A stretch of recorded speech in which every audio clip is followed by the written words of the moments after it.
নুরে by বেনামাজি নামাজ কেন পড়ো না? বেনামাজি মারা গেলে দোজখে তার ঠিকানা।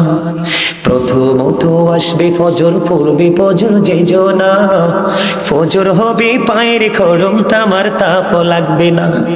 ফজর গেলে আসবে জোহর, পড়বে জোহর যে জনা, জোহর হবে মাথার ছাতি, সূর্যের তাপ লাগবে না। জোহর গেলে আসবে আসর, পড়বে আসর যে জনা, আসর হবে হাতের রুমাল, পুষবে গায়ের পছিনা। আসর গেলে আসবে মাগরিব, পড়বে মাগরিব যে জনা, মাগরিব হবে খাওয়ার সম্বল, পিপাসা তো লাগবে না। মাগরিবে গেলে আসবে ঈশা, পড়বে ঈশা যে জনা, ঈশা হবে হাতের বাতি, অন্ধকারও থাকবে না। ঈশা হবে হাতের লাঠি, বড় ভয়ও থাকবে না। বলেন কেন রে ভাই বেনামাজি নামাজ কেন পড়ো না? বেনামাজি মারা গেলে দুজখে তার ঠিকানা। এখানেই কিন্তু মেরাজ নিয়ে আলোচনা করার কথা না। নবীজির মেরাজ হলো ভ্রমণ, আল্লাহর সাথে দিদার, ঠিক কিনা? আর আপনার আমার মেরাজ হলো নামাজ গো। আল্লাহ রাব্বুল আলামিন 50 ওয়াক্ত নামাজ দিলেন। মুসা নবী কিন্তু ষষ্ঠ আসমানে যাওয়ার সময় দেখা করে গেছে। মুসা কালিমুল্লাহ আসার পরে প্রশ্ন করলো, নবী গো আল্লাহ কি দিয়েছে আপনার উম্মতের জন্য? কয় মেরাজ দিয়েছে। এই মেরাজটা কি? কয় নামাজ। কয় ওয়াক্ত? কয় 50 ওয়াক্ত। নবী গো, ও নবী আপনার উম্মত 50 ওয়াক্ত পড়তে পারবে না, দুর্বল হয়ে যাবে, আপনি কমাই আনেন।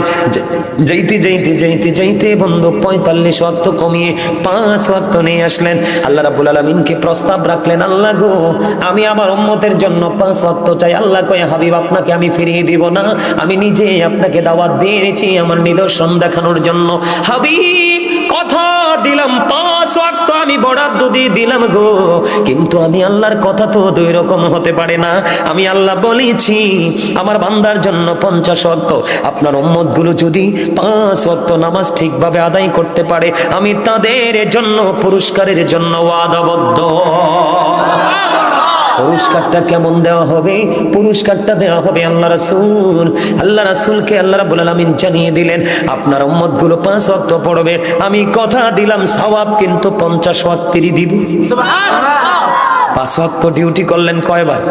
5 বার। আপনি রেজাল্ট পাইলেন 50 বার ডিউটির। আপনি 1 ঘন্টা কি করেছেন? 50। আপনি 5 ঘন্টা দৈনিক কয় ঘন্টা? 12 ঘন্টায় ধরেন একদিন। কয় দিন? আমি দিনের অংশটা ধরলাম 12 ঘন্টা। আপনি ডিউটি করলেন 5 ঘন্টা। কয় ঘন্টা? মূলত ডিউটিটাই আপনার কোম্পানিতে 5 ঘন্টা। এখন কোম্পানি বরাদ্দ দিল আপনার জন্য 50 ঘন্টার সওয়াব অথবা 50 ঘন্টার বেতন। তখন কি আপনি খুশি হবেন না বেজার হবেন? কথা বলেন না কেন? আমি আমার মা বোনদেরকে বলবো, আমি বিশেষ করে আমার মুরব্বী বাবাদেরকে বলবো গো, আমি যদিও একটা ছেলে, আমি যদিও একজন ইয়াং, কিন্তু আমি ইয়াংদের সাথে আমার কোনো প্রেমের ডোরি নাই। আমার প্রেম হলো সাদা সাদা দাড়িওয়ালা মুরব্বীদের সাথে। তাদেরকে নিয়ে চলতে কথা বলতে যত মজা পাই, আর যুবক দেখলে আমি অনেক বেশি ভয় পাই। কেন জানেননি? কথাটা বুঝবো তো, না হলে রিপিট করে কথা কন না কেন? কথা গ্রহণ করতে চায় না। আর মুরব্বীরা একটা বলার পরে কই, হুজুর যদি আরেকটু বলতো, আরে আরেকটু যদি বলতো, আরেকটু যদি শুনতাম, ঠিক কিনা বলেন?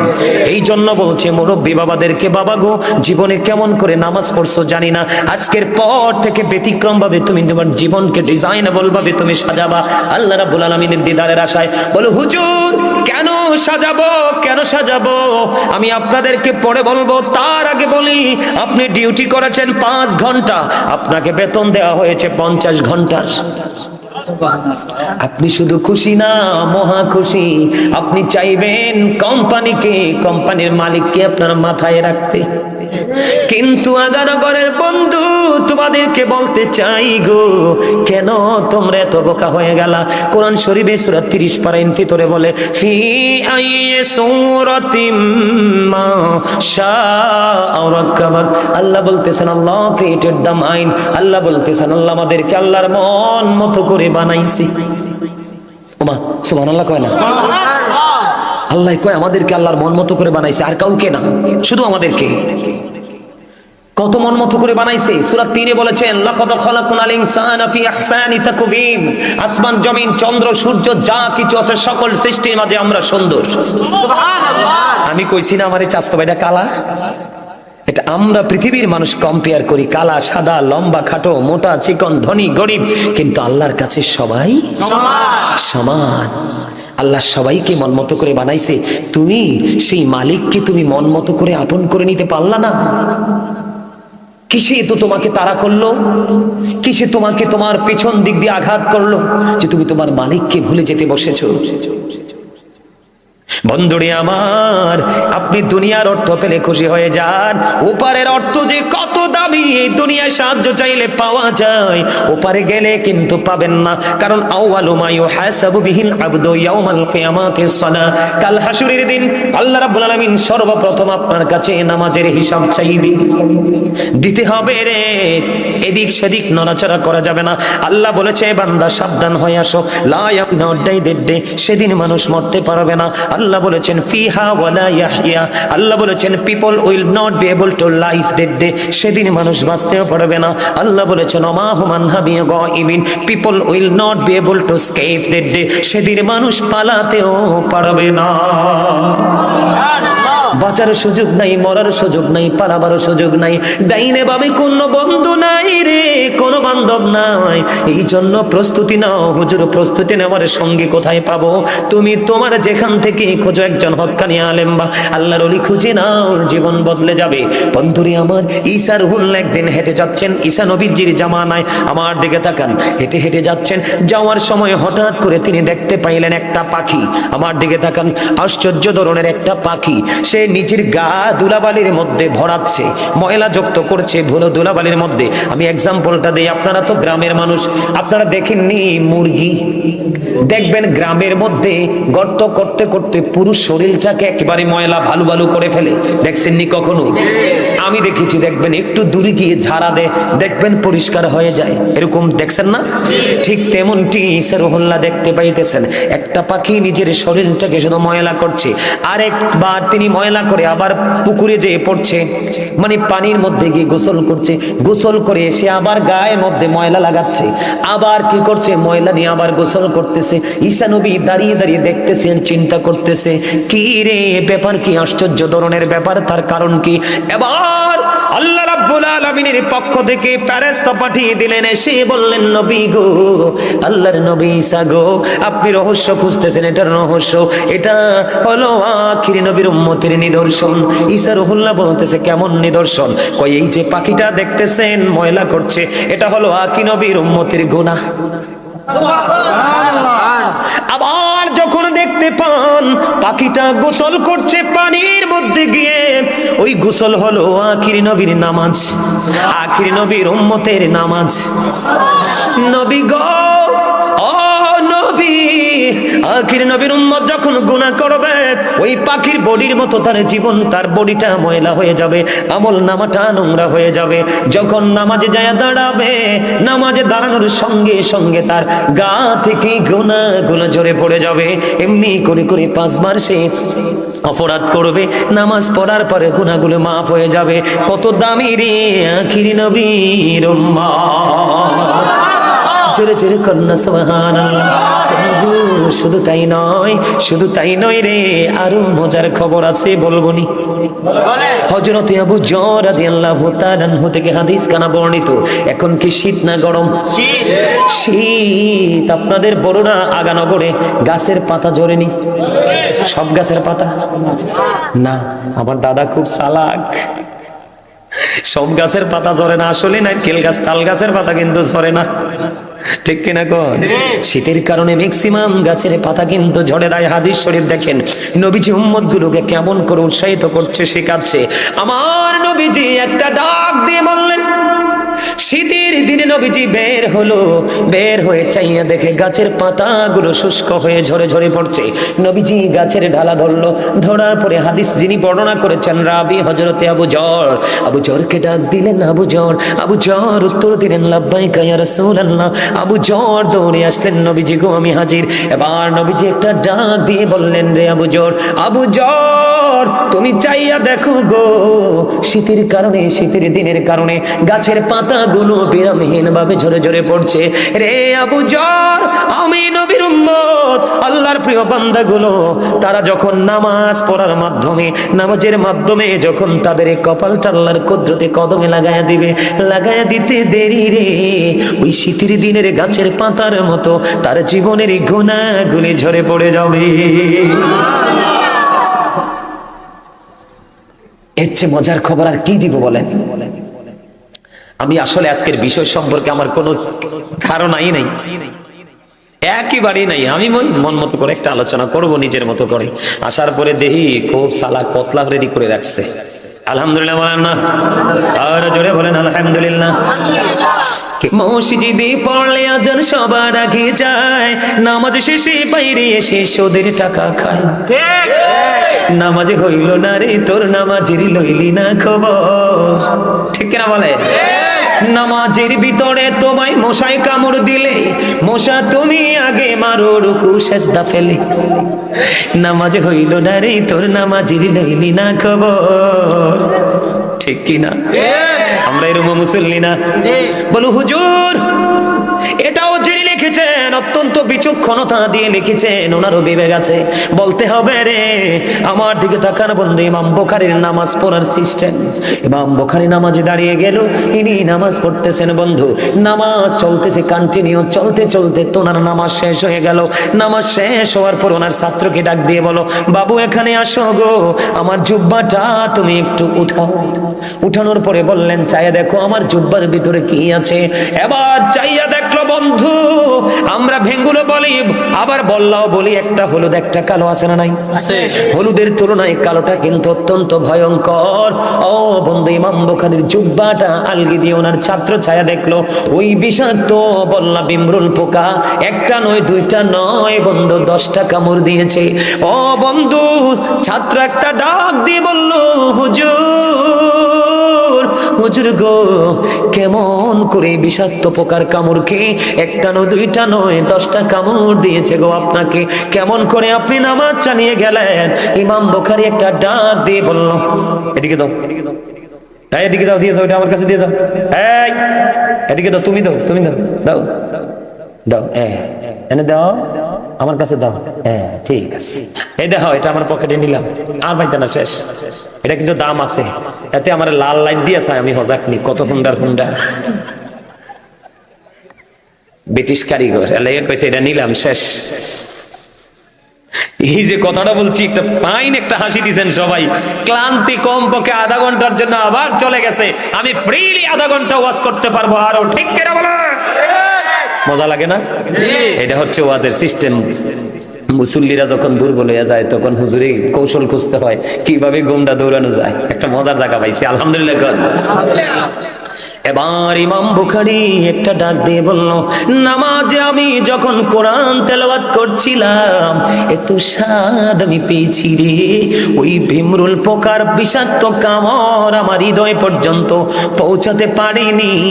আমার কোরআন তেলাওয়াত নামাজ এত বেশি বিমোহিত মুগ্ধ করেছে, জোরে জোরে কন্যা সুবহানাল্লাহ।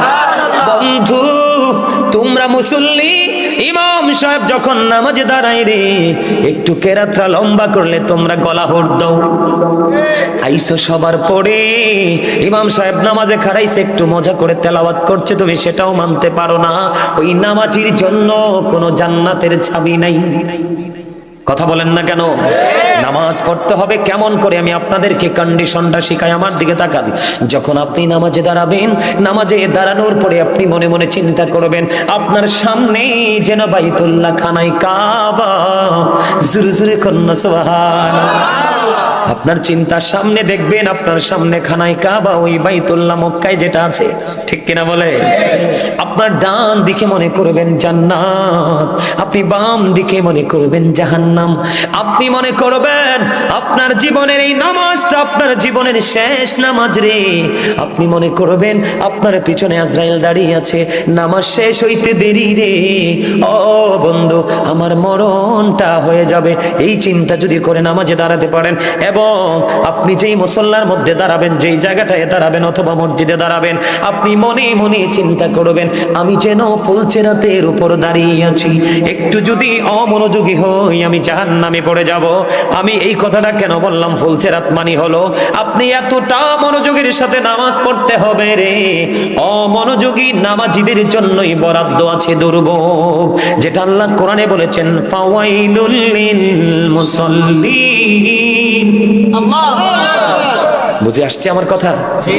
এতটা সেন্সিটিভ ভাবে আপনাকে নামাজটা পড়তে হবে। আমাদের প্রত্যেকের মানসিকতা এমন হওয়া উচিত, কারণ আমাদেরকে একদিন যেতে হিসাব দিতে হবে। আল্লাহ বলছেন ইন্না বাতশা রাব্বিকা লাশাদীদ। আল্লাহ বলেছেন the seizing of Allah is difficult.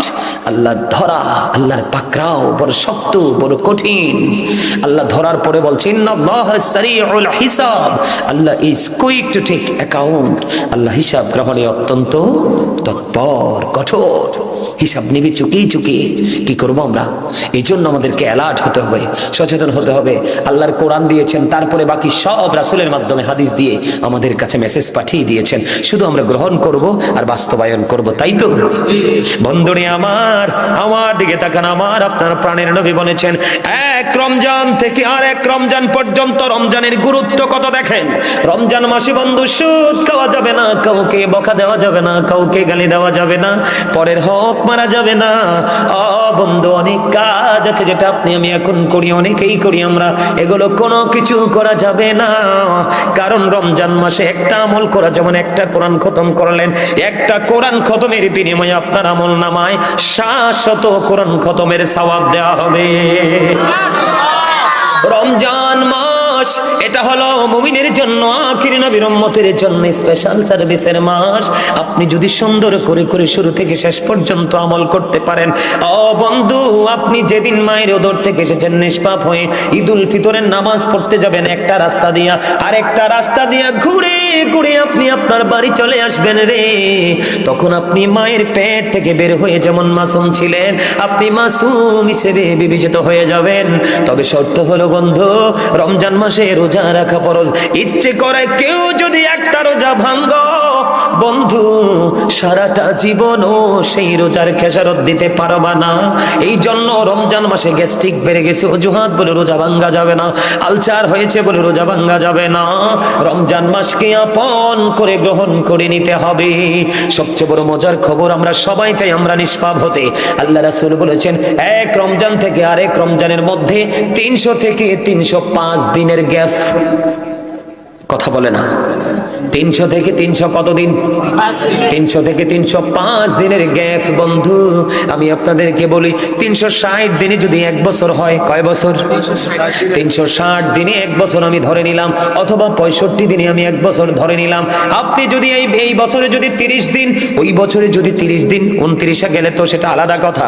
30-এ 60 দিন আপনার রোজা মাইনাস হয়ে গেল রোজার মাধ্যমে। আরো 300 দিন বন্ধু অবশিষ্ট আছে রে। এই দুই দিকের 2 বছরের 2 মাথার রোজার কারণে একটি বছরের গুনাহ আপনার মাফ হয়ে যাবে। তবে নবীজি শর্ত দিয়েছেন মুকাফফিরাতুল লিমা বাইনাহুন্না ইযা তুনিবাতিল কাবাইর।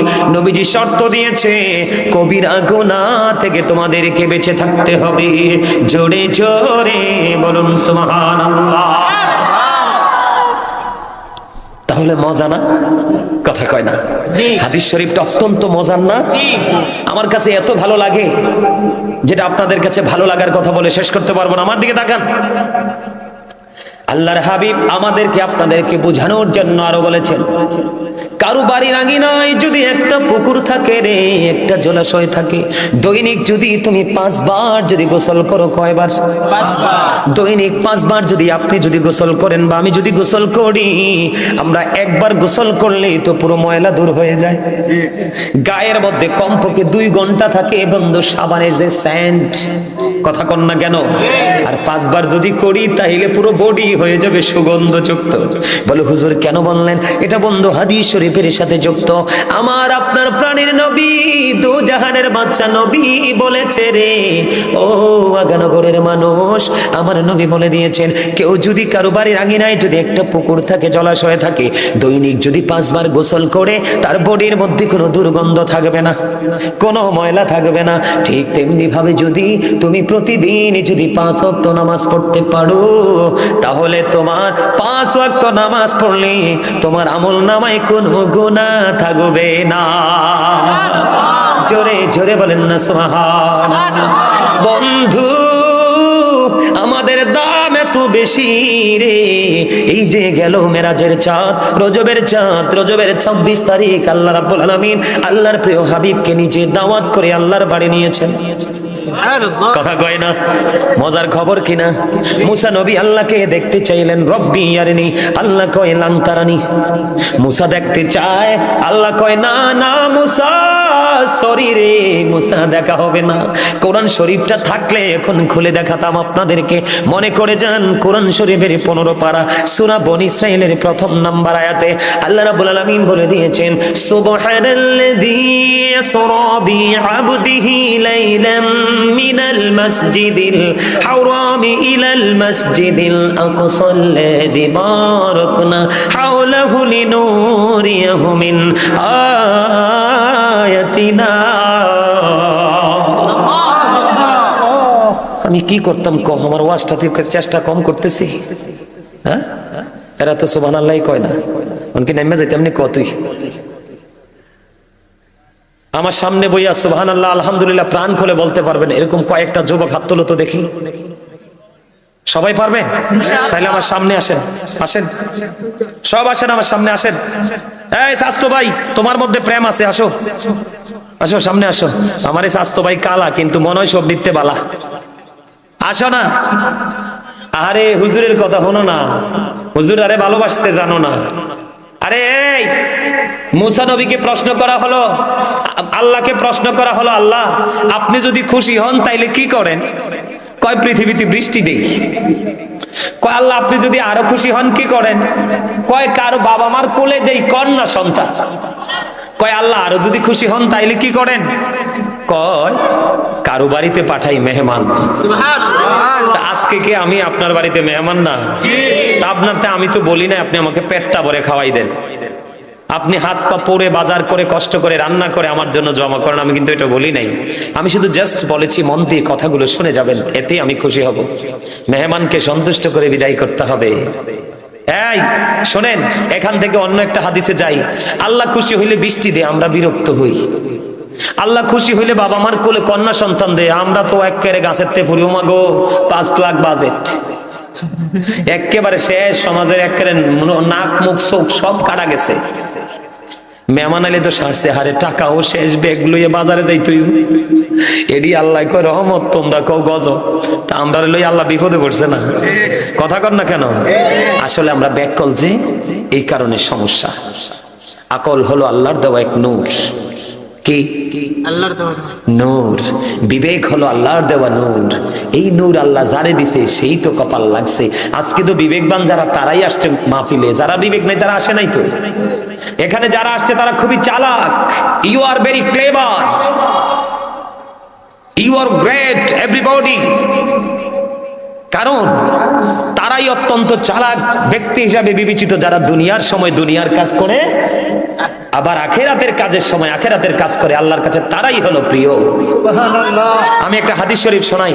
আল্লাহ রাসূলের কাছে একদিন এক মেহমান আসলেন যে, এখন সাহাবাই কেরামদেরকে বললেন এই মেহমানের দায়িত্ব কি তোমরা কেউ নিতে পারবে? কেউ রাজি হয় না। হঠাৎ করে এক আনসারী সাহাবী রাজি হলেন, নবী গো এই মেহমানটা আমারে দিয়ে দেন।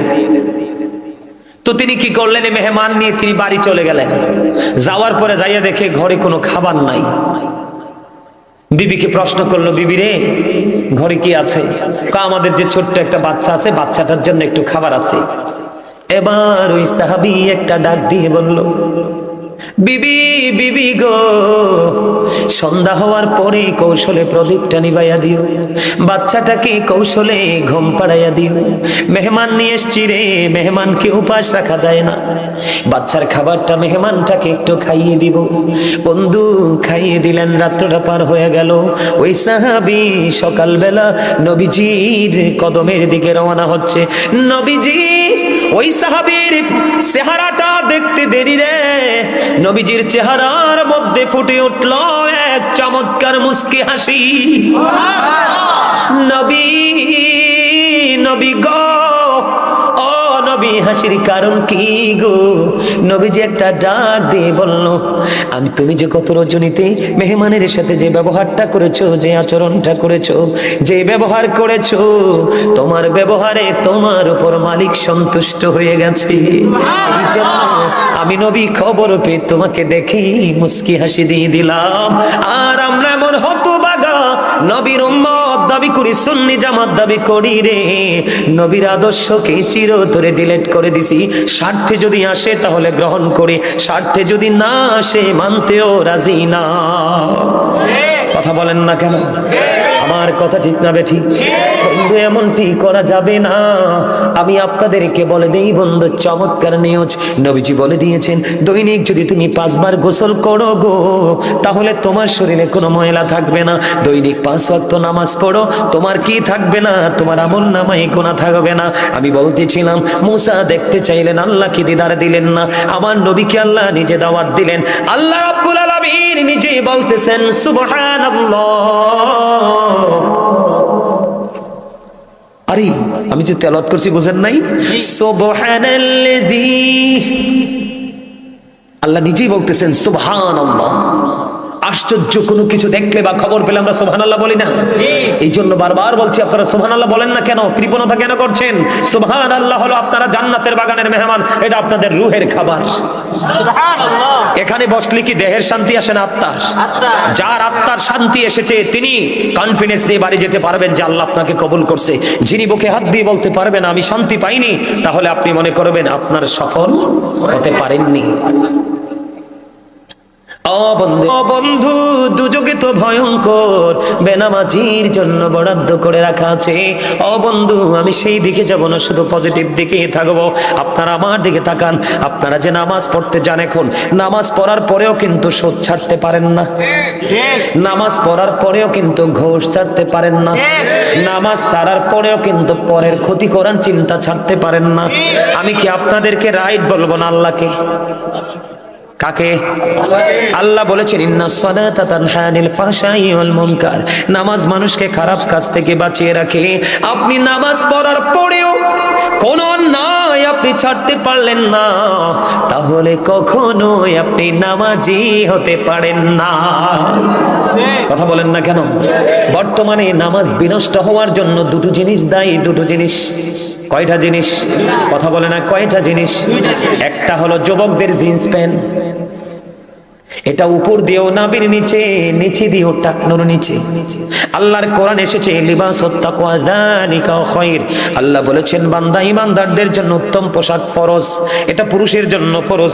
উপর দিয়ে থাকবে নাভি বরাবর, নাভির অথবা উপরে, নিচের দিক দিয়ে থাকবে টাকনোর উপরে। বেঈমান কাফেররা মুসলমানকে লজ্জা থেকে তাদেরকে ডরে ঠেলে দেওয়ার জন্য এমন পোশাক আবিষ্কার করেছে, প্যান্টটা পরার পরেও বন্ধু তোমার লজ্জাস্থান দেখা যায়। রুকুতে গেলে দেখবেন জিন্স প্যান্ট ওলা যারা শার্ট গেঞ্জি পরে মসজিদে যায়, আপনারা রুকুতে যাওয়ার পরে দেখবেন পিছনের কাচার থেকে তার লজ্জাস্থান দেখা যায়। যার লজ্জা নাই তার ঈমান নাই, যার ঈমান নাই তার আমলের কোনো ভ্যালু নাই। আল্লাহ রাব্বুল আলামিন পোশাক দিয়েছে আপনাকে লজ্জাস্থান ঢাকার জন্য, ফাঁকা রাখার জন্য নয়। বলে হুজুর এখানে হুট করে চলে আসলেন কেন? এখানে আসার কারণ হলো, বন্ধু আমার দিকে তাকান, আল্লাহর হাবিব মসজিদে অবস্থান করতেছে, হঠাৎ করে একজন এক ব্যক্তিদের থেকে শরম পাচ্ছে না।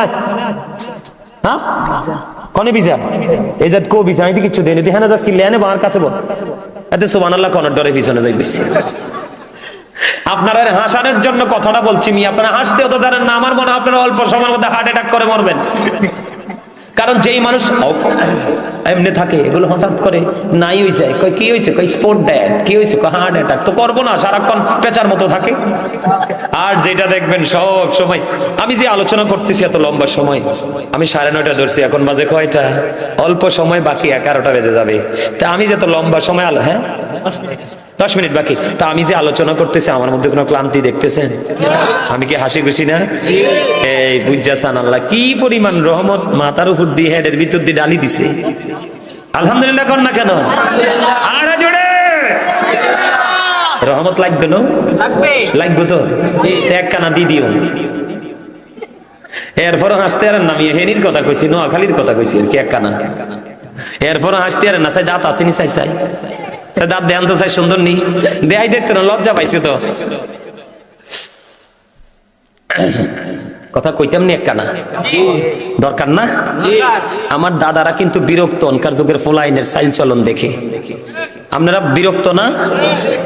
পোশাক পরে কেমনে, আড়ে কেমনে, কথা কই কেমনে, কই কি আছে খবরই তো নাই। ঠিক না? কন সামনে দেখি উড়াজাহাজ যায় না, হেলিকপ্টার যায় না, ব্যান গাড়ি যায়, হেতনের খবর নাই। কারণ হেতে তো আছে, হেতে ডিজিটাল রূপ লই। কথা কন না কেন? না মিশে গেছি? দেখেন না বাঁশ কেমনে খাইতে আছেন, বাঁশ একেবারে তো রং তামাশা করতে করতে, ওরে বাপরে বাপ, হামসে বড় কোন হে আল্লাহ কৌমা। এতে কি কয়? এতে সকালে কি খাইছে, এতে বিকালে কি খাইবো জানে না। এতে আজকে বাচ্চা রয়েছে, কালকে বাঁচবো কিনা জানে না। এতে আজকে এখন এখানে আছে, কালকে এতে কই যাবো এটা জানে না। এতে আবার অহংকারও করে। কি করে? এতে বোকা না? কবি কি কয়? কাগজ কাট করে ঘুড়ি বানা কর, উড়াত হ্যায় আসমান মে, ঘুড়ি বেচারা क्या करेगा रोशी मौला का हाथ में। কিছু বুঝছেননি? আপনার দেহটা কাগজের ঘুড়ির মতো, আত্মাটা হইল রশির মতো, নাটাই হলো আজরাইল, মালিক হলো স্রষ্টা, যাকে বলা হয় there is no god but Allah. Allah is one, যিনি লা শারীক, যিনি আহাদ, যিনি এক, যার সাথে কোনো শরীক নেই। তিনি অর্ডার করবে আজরাইলকে, just time, no complain, no argument, just finish. সাথে সাথে কথা বলেন না কেন? আরে জোরে, আরে জোরে। হাতে মারা গেছে অ্যাক্সিডেন্ট করি, কয়তে অ্যাক্সিডেন্ট করি মরে গেছে। আসলে হাতের কপালিগুলো লেখা ছিল। কো কেমনে মরছে? It is just an accident. কি অ্যাক্সিডেন্ট? কিন্তু হাতের যে বাজেট এন দিয়ে এতে কইতে না তো, না ছিল লাভ আসেনি। কথা কয় না? আরে নাইচা লাভ আসেনি। কাগজের ঘুড়ি বানাইছে বডিটারে, আর আত্মাটারে বানাইছে রশি, টান দিলেই তো বের হয়ে যাবে। আপনাদেরকে আমি সহজে বুঝাই, তারপর আবার যাবো জিন্স প্যানে। আমরা যখন ঘুড়ি ঘুরাই না ছেলেরা, রটি নাটার মধ্যে রশিটা আটকায় না, আটকালে খোলা আকাশে ছেড়ে দেয়। কিন্তু ছেলেরটার মনে হচ্ছে যে আমি ঘুড়ি উড়াইতে উড়াইতে ক্লান্ত হয়ে গেছি, নাটাই দড়ে টান দে। তো ঘুড়ি কি আর আকাশে থাকে না? ঘুড়ির মালিকের হাতে। ঠিক আপনার আমার সেম টু সেম ঘটনা। কি আরো জোরে? ওই বহুত আগে একটা গান শুনছিলাম, বহুত আগে, কইতাম নি? ডাক দিয়াছে দয়াল আমারে, রহিব না আর বেশি দিন তোদের মাঝারে। কথার মানি বুঝছেন? কথা বুঝছেন? মনে রাখবেন, সব কিছুরই শুরু আছে, শেষে হয়ে যায়। অনেক আগে শুনেছি, শ্রাবণে সে ঝরে ঝরে সেও ফিরে যায়, দুঃখের শেষে শোক এসে দুয়ারে দাঁড়ায়। সব কিছুরই শুরু আছে, শেষে হয়ে যায়। আপনার জীবন দিয়ে শুরু, মরণ দিয়ে শেষ। এর ফাঁকে যদি একটু কষ্ট করে যেতে পারেন, তাহলে রেজাল্ট মিলবে। হুজুর সুর দিলেন যদি আপনাদের কাছে পরিচিত সুর, কিন্তু এটা যিনি লিখেছে অত্যন্ত বিচক্ষণ ছিলেন।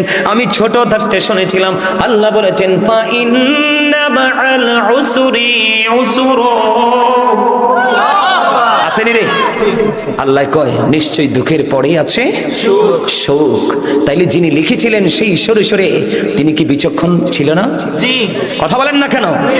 শোনেন, আপনি সুর শুনলে চলবে না, সুরের মানি বুঝতে পারলেই তাহলে আপনি হবেন মুক্ত। সুরের কথার মানি বুঝতে না পারলে আপনার কোনো লাভ হবে না। আমার দিকে তাকান, যুবকদের কাছে খারাপ লাগতে পারে, কিন্তু আইসে কি বলবো, আপনার এটা খারাপ লাগারও কিছু করার নাই, খারাপ লাগলেও এই কারণে কিছু করার নেই। রাসূল কি বলে দেখেন, নামাজের নিয়ত করে বলছে, বন্ধু হাদিস শরীফ নামাজের সাথে যুক্ত, নামাজের নিয়ত করে ফেলেছে, নবীজি বললেন তুমি ওযু করে আসো, তার মানে নামাজ ভাঙতে হবে, ঠিক কিনা? আবার তিনি ওযু করে আসলেন, আসার পরে তিনি আবার দুইবার আবার তিনি নামাজের নিয়ত বাঁধলেন, নবীজি আবার বললেন তুমি ওযু করে আসো, 2 দিন, তার মানে আবারও তাকে নামাজ ভাঙতে হবে। নবীজি বললেন 2 বার তিনি ওযু করে আসলো, 3য়বার নবীজিকে প্রশ্ন করা হলো, ইয়া রাসূলুল্লাহ বারবার কেন বলছেন গো নবী নামাজ ভেঙে ওযু করে আসতে, নবী গো সমস্যাটা কোথায়? নবীজি বললেন সে যে পোশাক পরেছে কিয়ামত পর্যন্ত নামাজ পড়তে পারবে রে, ওই নামাজ আল্লাহর দরবারে কবুল হবে না, কারণ তার জন্য নামাজের ক্ষেত্রে এবং চলার ক্ষেত্রে, জীবন পরিচালনার ক্ষেত্রে পোশাকের একটা কন্ডিশন আমার আল্লাহ দিয়েছে, এটা উপর দিয়ে থাকবে নাভি বরাবর অথবা নাভির উপরে, প্যান্ট বলেন, ট্রাউজার বলেন, পায়জামা বলেন, লুঙ্গি বলেন, নিচে দিয়ে থাকবে সেটা টাকনুর উপরে। এই জন্য বলছেন যে বারবার ওযু করছে ঠিকই, নামাজে দাঁড়াচ্ছে ঠিকই, কিন্তু তার পোশাকটা শরীয়তের সীমা লঙ্ঘন করেছে। এই জন্য নামাজ আল্লাহর কাছে পৌঁছাতে হলে আপনার পোশাকটা সঠিক করে যাবেন। 2 নাম্বার সমস্যা হলো বন্ধু, আল্লাহ রাসূল বলেছেন লা তুকবালু সালাতুম বিগাইরি তুহুর ওয়ালা সাদাকাতুম মিন গুলুল, নবীজি বলেছেন পবিত্রতা ছাড়া ইবাদত কবুল হয় না, হালাল টাকা ছাড়া দানও কবুল হয় না। এখনকার ছেলেরা দেখতে পাই জিন্স প্যান্ট, এত অসভ্য বন্ধু, ইহুদি খ্রিস্টানেরা দাঁড়ায় প্রস্রাব করে, এমন শয়তান না প্যান্ট পড়ছে বন্ধু, প্রস্রাব তো বৈশা করতে পারবে না, নিচটা ভিজা যাইব, এখন খাড়িয়া প্রস্রাব করে দেয়, দেয় কি দেয় না? হুট করে বন্ধু দাঁড়ায় একটু পানি খরচ করে মসজিদে চলে যায়, ওই গর্দভ তুমি জানো না পুরুষের প্রস্রাব করার পরে কিন্তু হুট করে প্রস্রাবটা বন্ধ হয় না, একটু সময় লাগে। তুমি আজকের পর থেকে টিস্যু বা মাটির টুকরো বা ইটের টুকরো নিয়ে হেঁটে হেঁটে দেখবা, তুমি একটু পরে দেখবা টিস্যুটা তোমার প্রস্রাবে এসে ভিজে গেছে। তুমি যতক্ষণ পর্যন্ত স্যাটিসফাই হতে না পারবা ততক্ষণ পর্যন্ত তুমি ওযু করো না, কারণ ইবাদতের চাবি হলো পবিত্রতা, ঠিক কিনা বলে? নামাজের চাবি হলো কি? কথা কয় না, পবিত্রতা। ওযু নামিয়া পবিত্রতা কি? পবিত্র হয়ে তারপরে ওযু করবেন। আর জান্নাতের চাবি হলো নামাজ। এটা হাদিস শরীফ। কি নামাজের চাবি? কি নামাজ। পবিত্রতা। নামাজের চাবি কি? মুখস্থ করেন। নামাজের চাবি কি? নামাজের চাবি কি? পবিত্রতা। জান্নাতের চাবি কি? নামাজ। আপনি পবিত্র হয়ে নামাজ পড়লে তাহলে এই নামাজ হয়ে যাবে আপনার জান্নাতের চাবি। জোরে জোরে কন্যা সুবহানাল্লাহ। আর জোরে। তাহলে পবিত্র হওয়া লাগবে নি।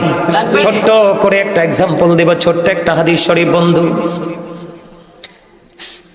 আল্লাহ রাসূল বলে দিয়েছেন সাদ ইবনে মুআজ রাদিয়াল্লাহু তাআলা আনহু ইনি ইন্তেকাল করার পর ওনার জানাজায় 70,000 ফেরেশতা অংশগ্রহণ করলো, এত বেশি তিনি ইবাদত করেছেন। কিন্তু উনাকে কবরে রাখার পরে নবীজি সাহাবায়ে কেরামদেরকে নিয়ে তার জন্য দোয়া শুরু করে দিলেন। নবী গো, কেন গো তার জন্য দোয়া, তাসবিহ তাহলিল? নবীজি ডেকে ডেকে বলছেন তাসবিহ তাহলিল দোয়া করার কারণ হলো সে এত বড় আল্লাহওয়ালা বুজুর্গ ছিল, তার জানাজায় মৃত্যুর পরে 70,000 ফেরেশতা অংশগ্রহণ করেছে, তারপরেও তার কবর আযাব হওয়ার সম্ভাবনা রয়েছে। নবী যার জানাজায় 70,000 ফেরেশতা অংশগ্রহণ করে গো, তারপরেও কবর আযাবের সম্ভাবনা। নবী গো কেন? নবীজি বললেন তার কারণ হলো সে প্রস্রাব করার পরে পবিত্র ভালো করে হতো না। নাউজুবিল্লাহ বলেন না কেন? এই জন্য গোসলের দিনে নামাজে, আপনি নামাজের আখেরি বৈঠকে বসলেও কিন্তু সওয়াব পাবেন জামাতের। কি কথা কয় না? আপনি যদি শেষ টাকাতেও পান তারপরও জামাতের সওয়াব পাবেন, কিন্তু যদি অপবিত্র হয়ে হুটহাট করে প্রস্রাব করে পানি খরচ করে নামাজে যান, পুরাটা পড়লেও লাভ হবে না। কোনটা করবেন? পবিত্র। দরকার আছে নি? আছে। আর নামাজে ঢং ঢং করে আপনি লাল জামা পরে যাইয়েন না। একেবারে টকটকে লাল জামা পরা পুরুষের জন্য হারামের অন্তর্ভুক্ত। কি? একেবারে টকটকে লাল গেঞ্জি, লাল শার্ট, লাল পাঞ্জাবি নট অ্যালাউড। হাদিস শরীফের মধ্যে এসেছে আল্লাহ রাসূলকে একজন সালাম দিলেন, সালামের জবাব দিলেন না। আরেকবার সালাম দিলেন, সালামের জবাব দিলেন না। দুইবার সালাম দিলেন, নবীজি সালামের জবাব দেয় না। কেন গো, রহস্য কি? নবীজি দেখতে পেলেন সে একেবারে টকটকে লাল জামা পরেছে। মা বোনেরা সেই লাল জামা পরতে পারবে, কিন্তু পুরুষেরা পরতে পারবে না। বুঝে আসছে? আরে অনেকের কাছে খারাপ লাগছে, আমার ওই স্বাস্থ্য ভাই একটা বইছেতে মাফলার পেঁচাইয়া লাল কিতা কিতা জানি তে কদ্দুর পরে পরে আসে, তে কিতা জানি ভাবে এটা ওই এটা কোন একটা তে এখন টেনশনে পড়ে গেছে। হুজুরে কি পেঁচে ভালাইলো, লালদা আমি বেশি পছন্দ করতাম, হুজুরে কি পেঁচে ভালাইলো, আমি লালদা আর হইতে না। যদি আজকের পরেতে পড়ো ফিরে কিন্তু একটাও মাটিতে পড়তো না। এতদিন বাচ্চা যাইতে আল্লাহ জানতাম না, কিন্তু আজকে আইয়া আমি জানাইয়া দিছি। এবার কিন্তু আর কি করা যাবে না, লাল শ্বশুর বাড়িতে আংটি দিলেও পইরো না। হ্যাঁ, বিদেশতে আইয়া গলাতে চেইন দিও না। পুরুষের জন্য 1 তোলা স্বর্ণ পরা যাবে না, এটা পুরোপুরি হারাম। রেশমি কাপড়ও পরা যাবে না, এগুলো আমাদের জেনে রাখা দরকার। এই আমার দিকে তাকান, রাসূলের প্রতি সাহাবীদের কত আদব ছিল। একদিন নবীজি দেখলেন এক সাহাবীর হাতে স্বর্ণের আংটি। আমার দিকে তাকান, আমি এক্সাম্পল স্বরূপ, রাসূল জোরে টান দিলেন, এইভাবে জোরে টান দিলেন, টান দিয়ে তার আংটিটা খুলে তাকে নিক্ষেপ করলেন। পরে আরেকজন আংটিটা কুড়িয়ে দিলেন, দিয়ে বললেন রাসূল তো খুলে ফেলেছে, এখন পরে ফেলো। রাসূল বলেছেন এই আংটি স্বর্ণ পরা যেন আগুন তোমার আঙ্গুলের মধ্যে বা হাতের মধ্যে রাখা সমান, এটা এতটা ভয়ঙ্কর অপরাধ। তখন ওনাকে বললেন রাসূল তো চলে গেছে, তুমি পরে নাও। তখন তিনি বললেন না, যেটা আমার রাসূল নিষেধ করেছে এটা আমি আর কোনোদিন গ্রহণ করব না। এই হলো রাসূলের আদর্শ গ্রহণকারী, তাদের জন্য অধীর আগ্রহে আছে জান্নাত। আর আমরা যারা শুনছি ঠিকই মানছি না, আমাদের জন্য বরাদ্দ আছে কি? জাহান্নাম। আরে জোরে জাহান্নাম। আমাদের মধ্যে সমস্যা আরো আছে। কি আছে? আসেনি? বুঝে আসছে? এখন তো আমরা ডিজিটাল নামাজি হয়ে গেছি। কি হয়ে গেছি? সুন্নত পড়ি না, নফল পড়ি না, কত ব্যথা মাজায় উদ্দাফাও। হ্যাঁ না? আর মিয়া সারাদিন দেখি ভালো হাঁটে, জুমার দিনে যাই দিচ্ছি আরে বল, এত তো জানেই না নামাজের যে কত কঠিন শর্ত। তুমি যদি চেয়ারে বসার, যতক্ষণ পর্যন্ত তুমি চেয়ারে বসে নামাজের জায়গায় না যাবা ততক্ষণ পর্যন্ত চেয়ারে বসতে পারবা, কিন্তু নামাজ সহজ মনে করছেন না? দুনিয়া দুঃখেলায় টিয়া কামাই করতে যাই শুক্রবার এগুলো I am very weak, give me a chair. ঠিক কিনা? আরো জোরে না ভুল কইছি? কয় আমার একটা চেয়ার দাও না ভাই, আই বইয়ে নামাজ পড়তে পারতাম না। হুদ্দে শয়তানি কত ওয়াজ করছি যখন খতিব ছিলাম। অন দি সব সিটার বাটফার মসজিদ কমিটি। হ্যাঁ, সেক্রেটারি কোন, মুতোয়াল্লি কোন, সভাপতি কোন, ইন্টারন্যাশনাল সিটার। আমি জুমার দায়িত্ব ছেড়ে দিয়েছি। আমার মা বলেছে সারাদিন কিতাব পড়বা আর মাঠে মাঠে দৌড়ে সাধারণ মানুষকে দিনে শিক্ষা দিয়ে তাদেরকে দক্ষ করে গড়ে তুলবা। এরা মনে করে হুজুর আছে, কে চাকরি করে, হুজুরদেরকে যদি কেউ চাকর মনে করে, এর চেয়ে বড় নিকৃষ্ট মানুষ আর কেউ হতে পারে?